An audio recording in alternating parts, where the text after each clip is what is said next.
Hello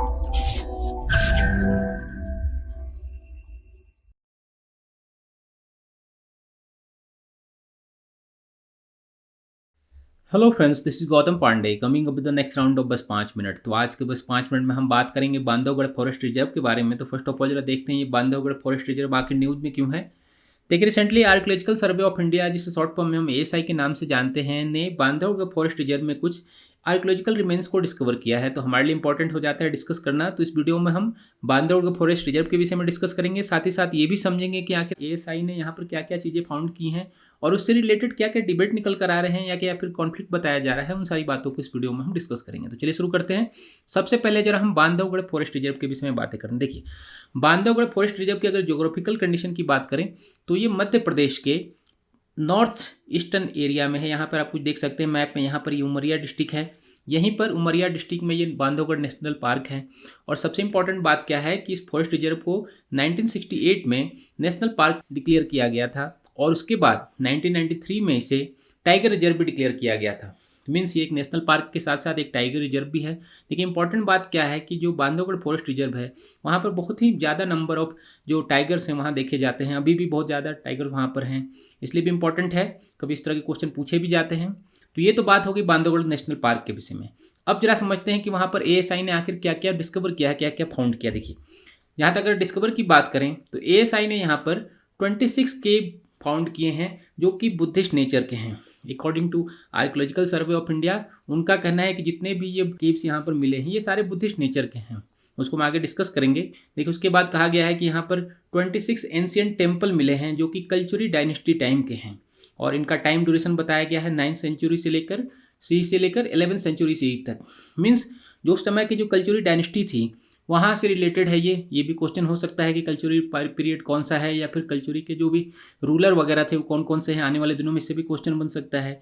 देखिए, यहाँ पर जितने भी इंस्क्रिप्शन मिले हैं उसके विषय में जो बताया गया है, वहाँ पर जो मेंशन किया गया है उसमें कहा गया है कि वहाँ के जो उस टाइम के रूलर थे, जैसे कि राजा भीमसेन हो गए या फिर महाराजा पोथाश्री हो गए या फिर भट्टदेव के विषय में वहाँ पर मेंशन किया गया है। तो इस तरह के क्वेश्चन भी इंपॉर्टेंट हो जाते हैं, कभी क्वेश्चन पूछे जा सकते हैं। देखिए, अगर इंस्क्रिप्शन की ही बात करें तो यहाँ पर जो मेंशन किए गए हैं, जितने इंस्क्रिप्शन मिले हैं वहाँ पर कौशाम्बी के बारे में, फिर मथुरा के बारे में या फिर पर्वतावा जैसे प्लेस के बारे में बताया गया है। मीन्स उस समय भी यहाँ से रिलेशन कौशाम्बी से या मथुरा से जुड़ा था, इसलिए भी इंपॉर्टेंट हो जाता है। इस तरह के भी क्वेश्चन बन सकते हैं। देखिए, अब जरा बात करते हैं आप और क्या मिला। देखिए, सबसे इंपॉर्टेंट बात क्या है, यहाँ पर बराह का स्कल्पचर मिला है और इसके विषय में कहा गया है कि ये 9th से लेकर 13th सेंचुरी से तक का हो सकता है। मीन्स सबसे बड़ी कहा जा रहा है कि अभी तक के जो सबसे बड़ी स्कल्पचर मिली है बराह की वो यहीं पर फाउंड हुई है। ऐसा हो सकता है क्योंकि वर्ल्ड वाइड इससे बड़ा अभी तक का कोई स्कल्पचर बराह का देखा नहीं गया है। अगर बराह की बात करें तो देखिए, बराह विष्णु के अवतार हैं, जो गॉड विष्णु हैं उनके अवतार माने जाते हैं। ये हिंदू मैथोलॉजी में बहुत ही इंपॉर्टेंट रोल होता है इनका, उससे अलग हम डिस्कस करेंगे आपसे। फिर देखिए, यहाँ पर और क्या बातें निकल कर आती हैं। ये तो बात होगी कि आर्कियोलॉजिकल सर्वे ऑफ इंडिया ने यहाँ फाउंड किया। देखिए, कहा जा रहा है कि यहाँ पर एक, जैसा कि अब करंट में हम कैरम बोर्ड खेलते हैं वैसा भी कुछ बोर्ड गेम देखने को मिला है। जिन मीन्स उस टाइम में इस तरह के कुछ बोर्ड गेम वगैरह प्ले होते थे।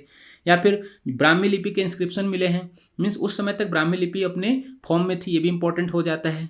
ये सब कहना है आर्कियोलॉजिकल सर्वे ऑफ इंडिया का कि इन्होंने वहाँ पर ये सारी चीज़ें फाउंड की हैं, डिस्कवर की हैं।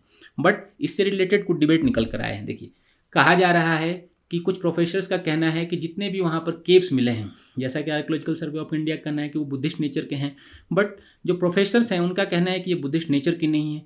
क्योंकि अगर बुद्धिस्ट नेचर के होते तो वहाँ पर स्तूप वगैरह देखने को मिलते। क्योंकि जहाँ पर भी आप बुद्धिस्ट कोई भी स्कल्पचर देखेंगे या कोई भी इंस्क्रिप्शन देखेंगे तो वहाँ पर आपको स्तूप जरूर देखने को मिलेगा। स्तूप से ही पहचान होती है कि वो बुद्धिस्ट नेचर का है, बट ऐसा वहाँ पर कुछ देखने को नहीं मिला है। इसलिए कहा जा रहा है कि इनका संबंध बौद्धिज्म से नहीं है। ये एक सबसे बड़ा डिबेट निकल कर आ रहा है। और साथ ही साथ देखिए, दूसरा सबसे बड़ा कॉन्फ्लिक्ट ये कहा जा रहा है कि जो आर्कियोलॉजिकल सर्वे ऑफ इंडिया ये दावा कर रही है कि उन्होंने इसे डिस्कवर किया है या फाउंड किया है, ऐसा बिल्कुल नहीं है।